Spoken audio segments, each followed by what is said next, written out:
Imagine standing on the roof of the world, your body frozen by winds colder than death itself. Now imagine never coming back down.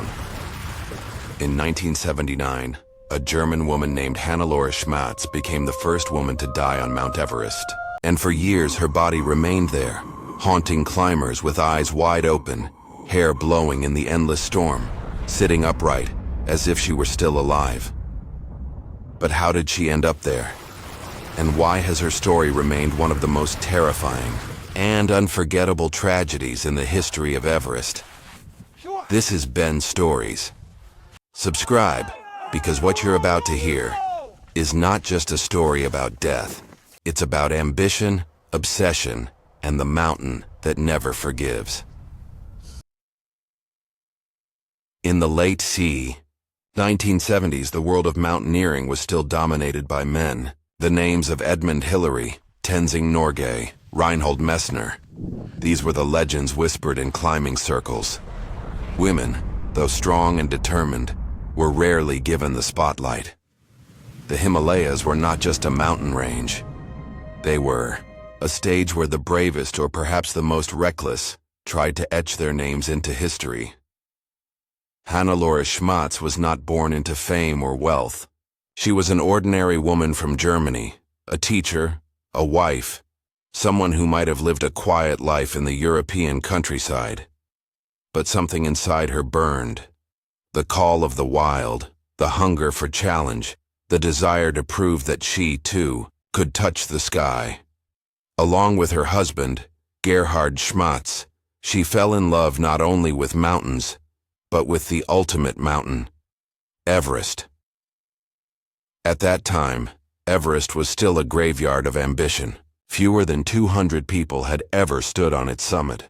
For every few who succeeded, one or two paid with their lives. The mountain was not yet commercialized. There were no fixed ropes set by Sherpas weeks in advance, no satellite phones, no weather forecasts sent by satellite. Climbing Everest in the 1970s was raw, brutal, and unforgiving. It was man, or woman, against nature at its fiercest. Hannelore trained relentlessly. She joined expeditions across Europe, tested herself in the Alps, and prepared both mentally and physically for the climb that would define her life. Friends described her as both gentle and iron-willed, someone who carried a quiet intensity that made people believe she would achieve whatever she set her heart on. In 1979, the Schmatz couple joined an international expedition to Everest. Their goal: reach the summit via the South Col route, the path once pioneered by Hillary and Norgay in 1953. It was the classic route, but no less deadly. Along with them were a team of climbers from around the world, united by one dream, and divided only by the silent knowledge that not all of them might return. The expedition began in Nepal, with long treks through villages where prayer flags fluttered, and children greeted them with shy smiles. To outsiders, Everest was a peak of glory. To locals, it was Chomolungma, the mother goddess of the world, a sacred giant not to be challenged lightly. As they trekked higher, the team carried not just gear but also the weight of their own fears. At base camp, the mountain towered above them, a wall of ice and rock that seemed to scrape the heavens. Nights were filled with the sound of avalanches in the distance, groaning ice shifting under its own weight, and the ever-present wind, howling, like a predator circling its prey. Hannelore wrote in her journal, describing the beauty and the terror. She spoke of stars that seemed closer than ever before, of silence so deep it pressed against her chest, of moments when she questioned why she was there at all. But every morning she rose, strapped on her boots, and kept moving upward. The climb was brutal. Every step higher thinned the air, stole breath, and punished the body. Frostbite was a constant threat. Fingers and toes went numb. Oxygen bottles became both saviors and burdens, heavy to carry but vital for survival. But slowly, painfully, the team pushed through the Khumbu icefall, a deadly maze of crevasses and towers of ice that could collapse at any moment. They advanced, past Camp 2, then Camp 3, then reached the South Col. At nearly 8,000 meters, they were standing in the death zone, where the human body begins to slowly shut down. Here, every hour spent alive was a battle. Here, death lurked in the simplest mistakes: a misstep, a forgotten glove, a delay too long in the cold. On October 2nd, 1979, Hannelore and Gerhard made their final push for the summit. The air was razor thin, every breath like inhaling fire. Behind them, the world stretched endlessly. Ahead, the peak rose like a white dagger against the sky. It was not just about glory. For Hannelore, this was history. If she succeeded, she would be the first German woman to stand on the roof of the world. Together with her husband, they would achieve something few couples in history had ever done. Hours dragged on. The summit was within reach, but the storm clouds gathered in the distance. The mountain was changing its mood, as if warning them. Yet climbers often ignore such whispers.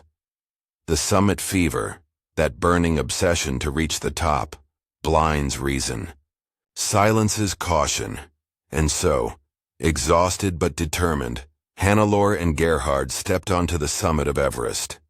At 8,848 meters, they stood where Earth touches the sky.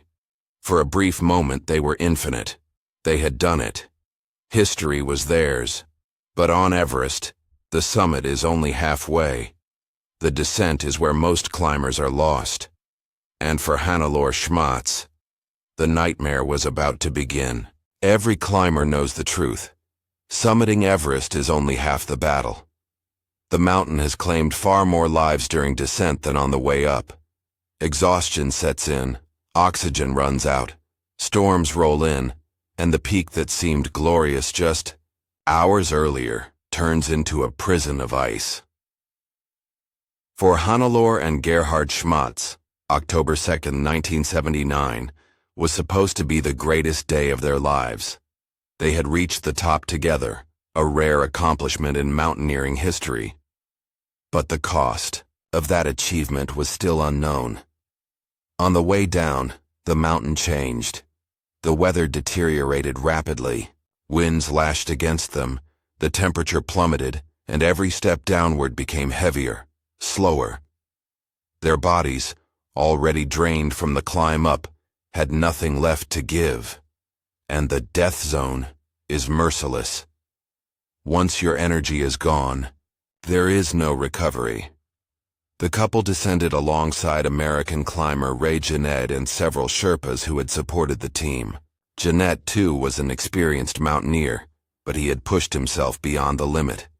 The group trudged downward, their faces covered in frost, their breaths ragged and shallow. Somewhere between the South Summit and the South Col, disaster struck. Ray Jeanette collapsed. He simply couldn't continue. At first, the Sherpas tried to encourage him, shouting, pulling, begging him to stand, but his body gave up. The mountain had taken too much from him. Gerhard and Hannelore had a terrible decision to make. Do they stay and try to save Jeanette? Or do they keep moving before nightfall traps them in the death zone? On Everest, compassion collides brutally with survival. Every extra minute spent at that altitude is like signing a death sentence. They chose to wait with him, at least for a while. They pitched a tent at around 8,300 meters, but as night fell, the storm intensified. The tent shook violently in the wind, snow piled around them, and oxygen bottles ran dangerously low. Inside the fragile shelter, the three climbers huddled together, fighting against the cold and fear. By morning, Ray Jeanette was dead. His body, frozen stiff, lay beside them. Hannelore and Gerhard were alive, but only barely. Their strength was almost gone, and they still had a long, deadly descent ahead. Gerhard pushed himself to continue downward, determined to save his wife. Hannelore, however, was faltering. Her steps slowed, her body weakened, and her eyes reflected the exhaustion of someone who had given everything to the mountain. At around 8,300 meters, just above the South Col, Hannelore could not go any farther. The Sherpas pleaded with her to stand, to keep moving, but she shook her head. Her body refused to obey. Eyewitness accounts later revealed the haunting scene. Hannelore sat down on her backpack, her hair whipping in the wind. She leaned against the ice, eyes half open, lips cracked from the cold. She knew she was dying, and in that moment, she accepted it. "Water," she whispered. Her last word. Her lips formed the plea, but there was no salvation left to give. The Sherpas tried to help, but nothing worked. At 8,300 meters, you cannot carry a limp body down. You cannot call for rescue. Everest does not allow second chances. And so, on October 2nd, 1979, Hannelore Schmatz became the first woman to die on Mount Everest. She was only 39 years old. But the story doesn't end with her death. In many ways, it begins there. For years after 1979, climbers descending the South Col route encountered a chilling sight. At around 8,300 meters, they would pass by the body of a woman sitting upright, her back against her backpack, her long hair blowing in the Himalayan wind. Her eyes were frozen open, staring endlessly across the ice fields. Her clothes, once colorful, were shredded by storms but still recognizable. She looked as though she might stand up at any moment. Many called her the ghost of Everest. She was not hidden beneath snow or ice. She was a constant reminder of the cost of ambition. For decades, climbers told stories of her gaze following them, of the eerie silence around her resting place, of the way her presence chilled the heart even more than the wind. In time, Hannelore's body became too dangerous to reach. Attempts were made to recover her, but avalanches and icefalls forced rescuers to abandon the effort. She remained there, haunting Everest, until the elements slowly buried her beneath snow and ice. Yet even today, her story endures. She is remembered, not just as a climber who failed, but as a woman who dared. A woman who chased the sky and paid the ultimate price. Everest does not easily release its dead. Unlike other mountains, where rescue teams can bring fallen climbers home, Everest holds them in its icy grip. The extreme altitude, the constant danger of avalanches, and the sheer physical impossibility make recovery missions nearly suicidal. And so most bodies remain where they fall, serving as silent markers on the trail, reminders of ambition, cautionary warnings, frozen ghosts of dreams. Hannelore Schmatz became one of those warnings. For years, she sat there, just above the South Col, in plain sight of every climber who dared the southern route. Her image was unforgettable.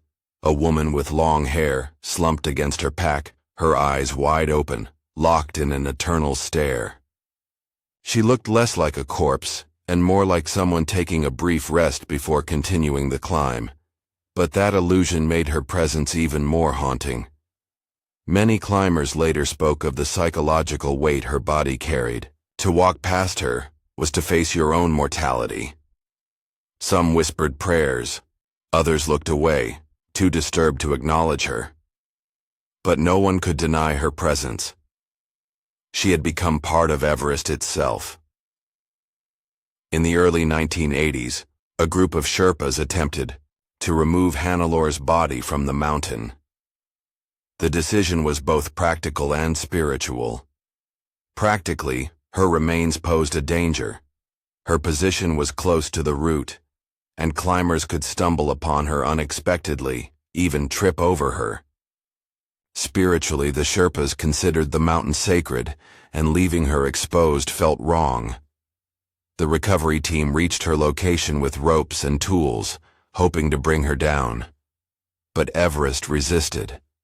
As they worked, the ice beneath them shifted. A sudden avalanche roared down, burying 2 Sherpas and nearly claiming more lives. The survivors abandoned the attempt, The message was clear. Everest had decided to keep Hannelore. From then on, climbers accepted that her body would remain a landmark, a frozen statue on the roof of the world.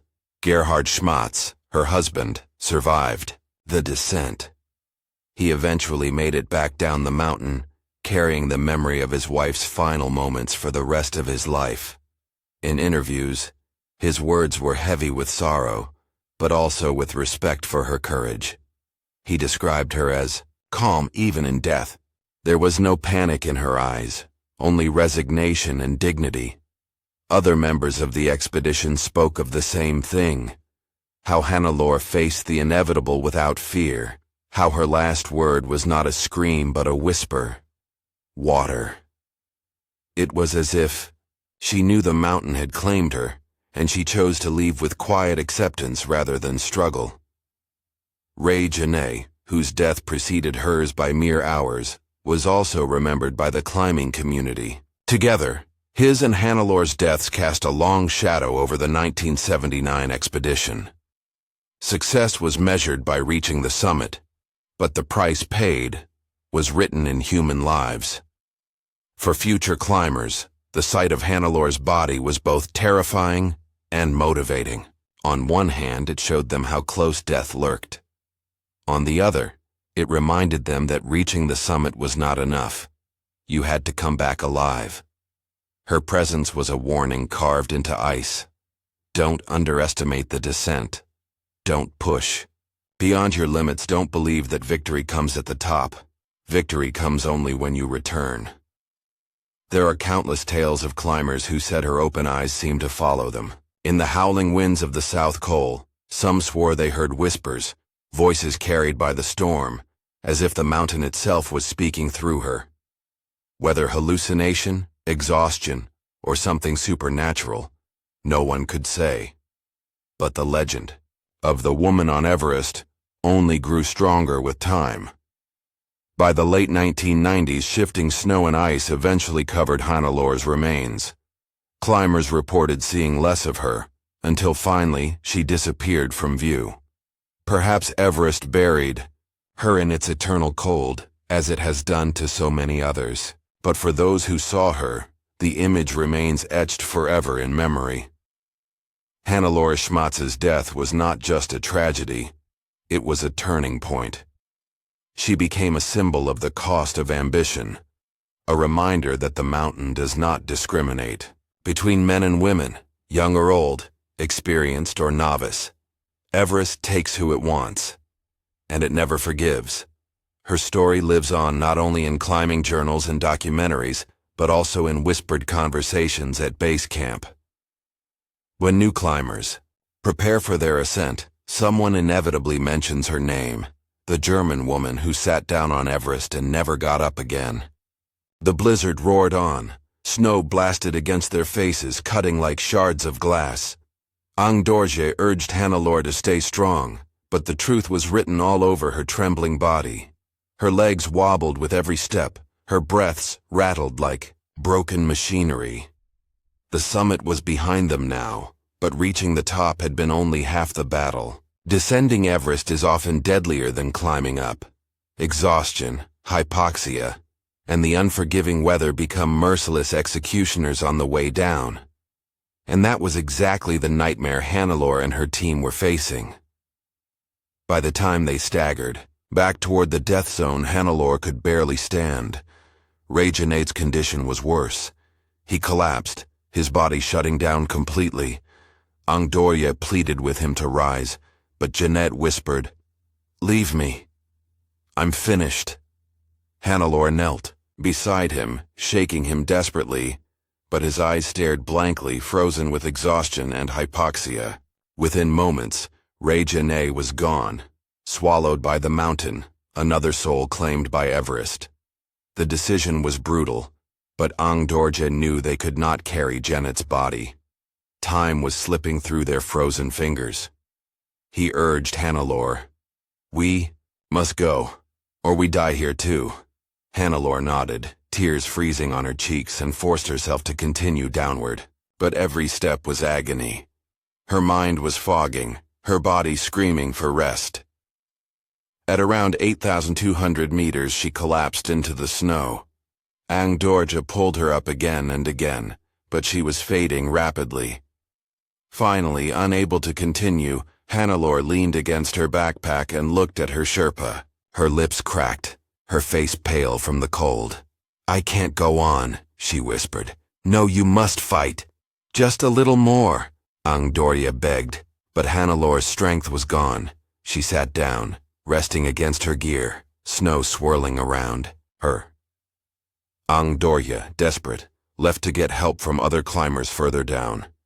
But by the time he returned, Hannelore Schmatz had succumbed. Her body slumped against her backpack, eyes wide open, hair fluttering in the icy wind. She was only 39 years old, the second woman to reach the summit of Everest, and the first woman to die on its slopes.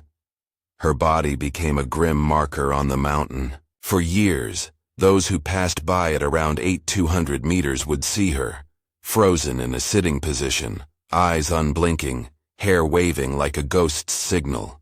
Climbers whispered that it felt as though she was watching them, silently warning, "This mountain does not forgive." But Everest wasn't done adding to the horror. In the years that followed, several climbers attempted to recover her body. The wind was so fierce, the slope so treacherous, that many of those attempts nearly ended in disaster. Some rescuers barely escaped with their lives. Her corpse remained untouchable, a reminder of how even in death Everest demands respect. For decades, Hannelore's frozen figure haunted the death zone. Her story spread like a chilling legend, the German woman who touched the top of the world but could not return. And yet, the mystery only deepens, because as climbers kept reporting sightings of her body, others began asking, why hadn't she turned back earlier? Why did she push so far, knowing the risk? Was it pure ambition? Or something more? Something darker, that drives people up into the jaws of Everest again and again? Her story isn't just about triumph and tragedy. It's about the invisible force of obsession and the thin line between glory and death. And Hannelore Schmatz would not be the last. In fact, her frozen body became a deadly omen. Climbers who saw her often spoke of a chilling realization that they too could easily become another landmark in Everest's graveyard. Yet still, they kept climbing. Still, they risked it all. Why? Perhaps that's the most terrifying part. Because on Everest, death isn't a possibility. It's a presence, and Hannelore Schmatz's unblinking eyes were there to remind the world. They say mountains hold memories. On Everest, those memories are written in frozen bodies, scattered across its slopes like grim milestones. For years, after 1979, climbers whispered about Hannelore Schmatz, about her pale face, her lifeless eyes staring endlessly into the thin air, about how she seemed to wait for them, as if warning, turn back while you still can. Her body remained in place for nearly a decade, sitting upright against her backpack, hair dancing in the jet stream. Many who passed her swore it was the most chilling sight of their lives. Unlike other corpses stiffened in grotesque positions, Hannelore looked eerily peaceful, as if simply resting. Except her eyes never closed. But Everest never leaves the dead untouched forever. In the late 1980s, fierce winds finally ripped Hannelore's remains from her resting place. Climbers later reported seeing her bones scattered further down the slope, lost among ice and rock. She vanished from sight, but not from memory. Even today, her name echoes in mountaineering circles, not just because she was the first woman to die on Everest, but because her story embodies the eternal paradox of this mountain. How a single peak can inspire humanity's highest dreams, and yet demand their ultimate price. Climbers often ask themselves, why do people still go knowing the risks? Why step into a place where rescue is almost impossible, where the air itself tries to kill you? The answer isn't simple. For some, it's glory. For others, obsession. And for a few, maybe it's the belief that standing on the roof of the world will somehow change them forever.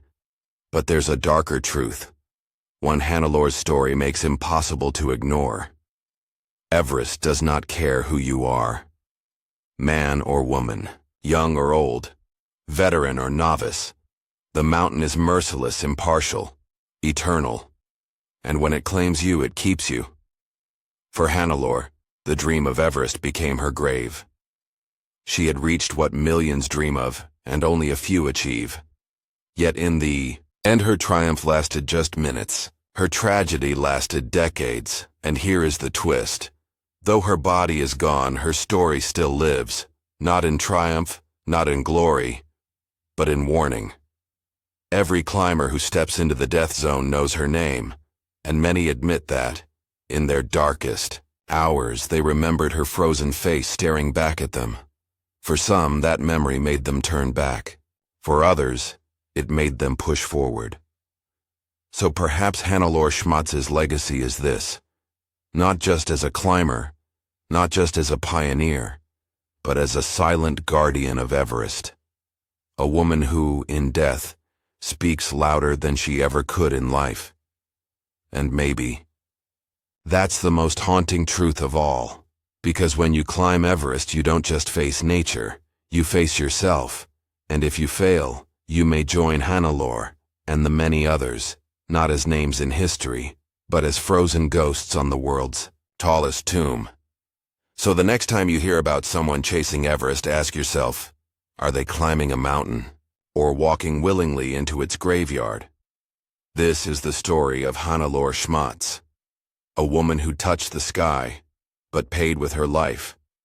And if this story made you question the cost of ambition, the thin line between dreams and death, then remember, there are countless more stories like this waiting to be told. On Ben Stories, we uncover the mysteries, tragedies, and untold legends the world tries to forget. If you don't want to miss the next story that will chill you to the bone, hit subscribe, share this with someone who thinks Everest is just another climb, and ring the bell to never walk alone into the unknown. Because here, every story is a warning, and every warning might save a life.